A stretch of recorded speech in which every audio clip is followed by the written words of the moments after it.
Αγαπητοί χριστιανοί, στο σημερινό Ευαγγέλιο, για όσους δεν ακούσανε, λέει ο Ματθαίος: «Το καιρό εκείνο, ανθρωπός της προσήφε του Ιησού, τον υπετών αυτό και λέγον: Κύριε, ελέησό μου τον ιόν, ότι σε ελληνιάζεται, και κακός πάσχει.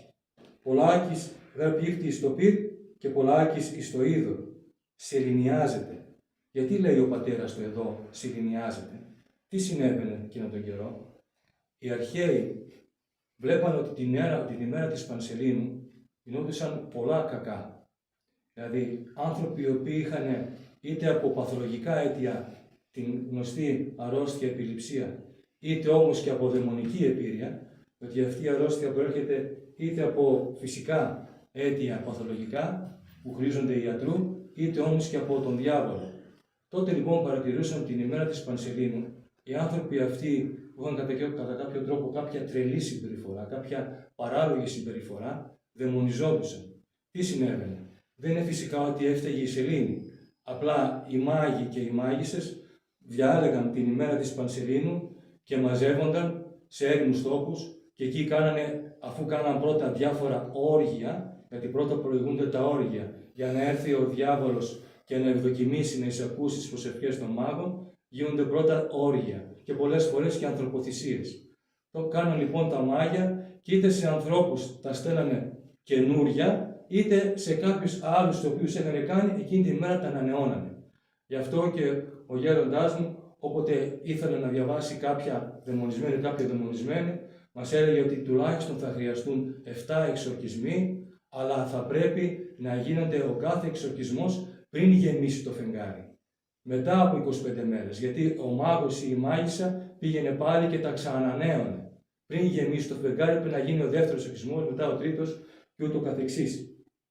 Και λέει λοιπόν εδώ τώρα ο Χριστός μας: «Και προσύνεγκα αυτόν τις μαθητές σου, και ούκ ειδηνήθησαν αυτόν θεραπεύσε». Δεν μπορείς να το θεραπεύσουν. Και τι έγινε? Γιατί δεν μπόρεσαν, αδέρφια μου, οι μαθητές να θεραπεύσουν αυτόν τον συνεργαζόμενο νέο? Διότι κλονίστηκε η πίστη του πατέρα. Σας θυμίζω ότι ο Χριστός μας εκείνη τη στιγμή δεν βρισκόταν εκεί. Βρισκόταν στο όρος Σταβόρ που είχε γίνει η μεταμόρφωσή του. Και έλειπε. Οπότε αυτός ο πατέρας ήρθε εκεί και έπρεξε να βρει το διδάσκαλο. Αυτόν που είχε ακούσει ότι έκανε τόσα πολλά θαύματα. Δεν τον βρήκε εκεί. Σκεφτείτε τώρα εσείς να πάτε το παιδί σας στο εξωτερικό, που πρέπει να κάνει μια εγχείρηση και υπάρχει μόνο ένας πολύ ξακουστός, σπουδαίος χειρούργος να την κάνει. Και μόλις φτάσετε εκεί στο Λονδίνο, στη Νέα Υόρκη, να σου πούνε λείπει διακοπές. Λοιπόν, έχεις χάσει τη γη κάτω τα πόδια σου. Επίσης έχει κλονιστεί, θα σου πούνε να πάνε στο μαθητούδια, πάνε στα γιατουδάκια να κάνουν τίμημα. Δεν είναι το ίδιο. Οπότε ο άνθρωπος αυτός, βλέποντας ότι ο Χριστός μας δεν είναι εκεί, ήδη έχει κλονιστεί η πίστη του. Γι' αυτό λοιπόν δεν μπόρεσαν οι μαθητές του να βγάλουν το δαιμόνιο. Φυσικά ο Χριστός μας κατηγορεί και τους ίδιους. Τους λέει για την απιστία ημών, όταν το ρωτήσανε κατηδίαν: «Εμείς, Κύριε, δεν μπορέσαμε να βγάλουμε το δαιμόνιο», αλλά κυρίως φταίει η πίστη αυτών των οποίων έρχονται. Δεν περιμένουμε τον δαιμονιζόμενο να έχει πίστη, περιμένουμε όμως από τον πατέρα και από τη μητέρα. Η πίστη λοιπόν, αδέρφια μου, είναι η κινητήριος δύναμη για να γίνει το θαύμα. Ιησού, Ιε Δαβίδ, ελέησον ημάς, φώναζαν οι τυφλοί. Γιατί τους ρωτάει ο Χριστός μας? Πιστεύετε ότι η δύναμη τούτο ποιήσω? Ακούστε λοιπόν, ο παντοδύναμος Θεός χρειάζεται την πίστη μας για να κάνει το θαύμα. Ο ίδιος ο παντοδύναμος Θεός, λοιπόν, ο Χριστός μας, δεν μπόρεσε, λέει, όπως λέει το Ευαγγέλιο, να κάνει θαύματα στην ιδιαίτερη πατρίδα του, διότι τον εμπόδισε η απιστία τους. Αν είσαι εσύ, Κύριε, λέει ο Πέτρος στο Χριστό μας, που τον είδα να περπατάει πάνω στα κύματα, πες μου να βγω κι εγώ από τη βάρκα και να περπατήσω πάνω στα βρεγμένα κύματα. Μπράβο λοιπόν στον Πέτρο. Εκείνη τη στιγμή δείχνει ακλόνητη πίστη, τουλάχιστον στην αρχή. Σκεφτείτε τώρα πόση πίστη πρέπει να έχεις για να δεις τα κύματα έξω γριεμένα και να μπεις να περπατήσεις πάνω σε αυτά. Όμως δεν φτάνει μόνο η πίστη του, πρέπει να ακουστεί και το έλα που είπε ο Χριστός μας: «Έλα, Πέτρο». Δηλαδή ο παντοδύναμος λόγος του Θεού. Εκείνη τη στιγμή λοιπόν για λίγο ο Πέτρος αντάλλαξε τα επίγεια με τα επουράνια. Έφυγε από το καταφύσιν, που είναι ένας απλός άνθρωπος, και πήγε στο υπερφύσιν. Σε αυτό, αδέρφια μου, έχουμε κληθεί όλοι. Όχι να παραμείνουμε απλά καλοί άνθρωποι, αλλά να γίνουμε Άγιοι. Και πώς θα γίνει αυτό? Αν χρησιμοποιήσουμε όλες τις δυνάμεις του Θεού. Να ακούσουμε δηλαδή κι εμείς αυτό το ευλογημένο έλα. Σημειώστε ότι είπαμε μόλις τώρα τη λέξη ακούσουμε. Το ρήμα ακούω θα μας χρειαστεί παρακάτω. Όχι 3 φορές τον χρόνο, Πάσα, Χριστούγεννα και τις Παναγίες να κοινωνάω, έστω και εξομολογημένος, δηλαδή 3 μέρες τον χρόνο Άγιος και 362 ημέρες διάβολος, εγώ νομίζω ότι αυτός θα έχει μεγαλύτερη κόλαση από αυτόν που δεν εξομολογήθηκε ποτέ και κοινωνάει ανεξομολόγητος. Διότι κοροϊδεύει το Θεό, υποκρίνεται τον καλό. Καλύτερα λέει ο Χριστός μας να ήσουν θερμός ή ψυχρός, γιατί αν είσαι χλιαρός θα σε εμέσω. Η μεγαλύτερη δύναμη, αδέρφοι μου, υπάρχει στον κόσμο, στο σύμπαν, παντού, είναι ο Λόγος του Θεού. Είπε και εγεννήθησαν. Εκατομμύρια δίθεν χρόνια εξέλιξης είναι 3 λέξεις του Θεού. Βλέπετε λοιπόν στον αγιασμό. Λίγο απλό νερό, λίγες ευχές που θα πει ο ιερέας, δηλαδή ο Λόγος του Θεού που θα πέσει επάνω στο νερό, και το νερό έγινε αθάνατο.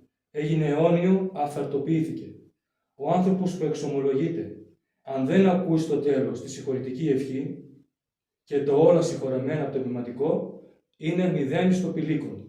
Οι αμαρτίες του είναι πάνω του. Ώστε λοιπόν εκτός από τη συντετριμένη καρδιά μου που χρειάζεται στην εξομολόγηση και τα δάκρυα των οφθαλμών μου, πρέπει να συμμετέχει και το αυτί μου. Να ακούσει τον παντοδύναμο Λόγο του Θεού που εμπεριέχεται στη συγχωρητική ευχή. Εσύ λοιπόν, αδελφέ μου, που τα λες στην εικόνα, τι άκουσες? Ω γενναία άπιστος και διεστραμμένη, έως πότε έσωμε θυμών, ως πότε ανέξομαι ημών, φέρετε αυτόν μου όδε. Τι λέει λοιπόν ο Χριστός μας? Φέρε μου το παιδί σου κοντά μου. Αφήτε τα παιδεία έρθει προς με και μη κολλείετε αυτά, μας λέει αλλού στο Ευαγγέλιο. Το γάρτι ούτων εστί η βασιλεία του ουρανών. Φέρτε τα παιδιά σας κοντά μου. Αφήστε τα παιδιά σας να έρθουν κοντά μου και μην τα εμποδίζετε. Μα δεν βλέπεις? Ακούμε τους ανθρώπους να λένε, μα καλά, είναι σωστοί ιερείς τώρα αυτοί? Είναι τώρα αυτή τάχα μου Άγιος κλήρος του Θεού? Δεν άκουσε τάδε σκάνδαλο? Δεν άκουσε τι έκανε ο τάδε δεσπότης? Και απαντάμε, πώς θες εσύ να είναι Άγιος ο κλήρος και να υπάρχουν Άγιοι ιερείς, όταν το 95% του λαού δεν εξελσιάζεται? Όταν το παιδί σου εσύ ποτέ το οδήγησε στο Χριστό και στην Εκκλησία? Όταν το Ευαγγέλιο υπάρχει κάπου σκονισμένο στο σπίτι, ποτέ δεν ανοίχτηκε? Όταν σκοτώνησε 300.000 παιδιά με την έκτρωση, πώς αυτά τα παιδιά ήταν προορισμένα να γίνουν Άγιοι και εσύ τα πέταξε στον Γεάδα? Από πού λοιπόν θα βγάλει ο Θεός ιερείς? Μήπως περιμένεις να τους φυτρώσει? Μα δεν βλέπεις, λέει, πως το μήλο είναι σάπιο? Ναι, το μήλο φταίει ή η μιλιά που βγάζει σάπια μήλα? Μα τι κακό, ρωτάει ο Ορθόδοξος λαός, να κάνω? Μα τι να κάνω, ρωτάει ο Ορθόδοξος λαός σε αυτό το θέμα, σε αυτό το πνευματικό θέμα, σε αυτό που με καίει? Τι να κάνεις? Είναι πολύ απλό. Θα δεις τι έχουν κάνει ή τι έχουν πει όλοι αυτοί που προδίδουν την Ορθοδοξία ή όλοι αυτοί που μας πάνε στον οικουμενισμό, και εσύ θα κάνεις τα αντίθετα. Φέρετε μου αυτόν όδε, λέει ο Χριστός μας. Εμείς μπορούμε να πούμε τα παιδιά μας στο Χριστό? Μπορούμε να τα πάμε? Κάποτε ένας άνθρωπος ρώτησε έναν Άγιο ασκητή, γέροντα, πότε πρέπει να αρχίσω να μιλάω και να οδηγώ τα παιδιά μου στο Χριστό? Γιατί, του λέει, έχεις παιδιά? Όχι, αλλά η σύζυγός μου είναι 6 μηνών έγκυος. Άργησες 6 μήνες το παντάει. Ναι, μα εγώ δεν το οδήγησα το παιδί μου στο Χριστό. Και αυτό τώρα είναι στην εφηβεία. Τώρα κατάλαβα τα λάθη μου. Τώρα που είδα τι θηρίο και τι διαβολάκι ανέθρεψα. Εσύ θα ακολουθήσεις, αδελφέ μου, το παράδειγμα της Χαναναίας και του εκατόνταρχου. Δεν πήγαν τα παιδιά τους στο Χριστό, αλλά πήγαν εκείνοι πρώτοι στο Χριστό. Δεν πήγαν όμως σαν το σημερινό πατέρα του Ευαγγελίου, διότι αυτός έφταιγε που κλονίστηκε η πίστη του. Γιατί δεν είχε ταπείνωση, δεν είχε αναγνωρίσει τα σφάλματά του, δεν είχε μετάνοια, δεν είπε στο Χριστό, εγώ Κύριε φταίω, γιατί ο Χριστός μας το ρώτησε, από πότε είναι σε αυτή την κατάσταση, σε αυτή την κατάσταση το παιδί σου? Και ο πατέρας λέει, παιδιόθεν, από πολύ μικρό. Μα καλά, από πότε πρόλαβε ένα τόσο μικρό παιδί και έδωσε τόσα δικαιώματα στο διάβολο, ώστε να κάνει κατοχή μέσα του? Είναι δυνατόν? Τι συμβαίνει λοιπόν? Άρα εσύ φταίς, πατέρα, εσύ φταίς, μάνα. Πώς έρχεσαι έτσι με άδεια χέρια? Πού είναι η μετάνοιά σου? Εσύ λοιπόν είσαι η αιτία που δαιμονίστηκε το παιδί σου και ούτε γι' αυτό δεν έχεις μετανιώσει. Το φάρμακο για τα παιδιά μας, αδέλφια μου, είναι τούτο. Ο ποιήσας και διδάξας ούτως μέγας κληθήσετε. Κανείς γονιός δεν πρέπει να απογοητεύεται. Έχουμε πάνσοφο, παντοδύναμο και πανάγαθο Θεό. Δέχεται και αυτόν που ξεκίνησε από άκρα συλλήψεως στη διαπαιδαγώγηση των παιδιών του, αλλά δέχεται και αυτόν που έρχεται στο παραπέντε. Αρκεί να μετανοήσει, να εξομολογηθεί, να κοινωνάει. Δεν θέλει ο έφηβος λόγια. Θέλει να δει το Άγιο παράδειγμα της σε Χριστώ ζωής μας. Ο Θεός υπακοή αντί υπακοής λαμβάνει. Κάνεις δηλαδή υπακοή στο Χριστό και ο Χριστός θα κάνει υπακοή σε σένα. Δεν κάνεις υπακοή στο Χριστό, τότε κατά τα έργα μας, αλληλούια, όλα θα ακολουθήσουν τη φυσική ανθρώπινη ροή, δηλαδή όπως έσπηρες θα θερήσεις. Δεν θέλεις να συμφιλιωθείς με τον πάνσοφο, τον πανοδύναμο, τον πανάγαθο αγαθό, τον πανάγαθο Θεό που αγαπάει πολύ περισσότερο από σένα τα παιδιά σου. Τότε θα δεις σε λίγο να γίνονται εγγένεια φυλακών ανηλίκων και κέντρα αποτοξίνωσης από τα social media. Αυτά είναι η καταστροφή τους, αδέλφια μου.